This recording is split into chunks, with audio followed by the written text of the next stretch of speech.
মেহেরবান হতে হবে। বিষ্ণু ঈসা ইসলাম আল্লাহর এই চমৎকার সুন্দরতম নামগুলো ধরে ধরে আল্লাহর কাছে চাইতেন। আপনি যখন দোয়া করবেন আল্লাহর নামগুলো ধরে যদি দোয়া করেন আল্লাহ ওই দোয়া ফিরায় দেয় না। সুবহানাল্লাহ বলেন।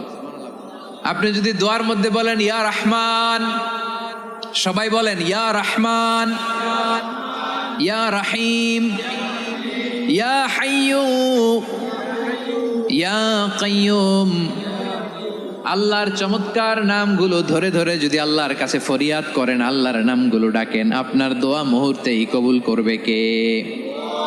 বিষ্ণু ঈসা ইসলাম এভাবে আল্লাহর নামগুলো ধরে ধরে জিকির করতেন, আল্লাহর নাম জপতেন। তিনি বলতেন আসআলুকা বিকুল্লি ইসমিন হুয়া লাক, আল্লাহ তোমার যত নাম আছে সব নামের ওসিলায় তোমার কাছে ফরিয়াদ করি, সব নামের ওসিলায়।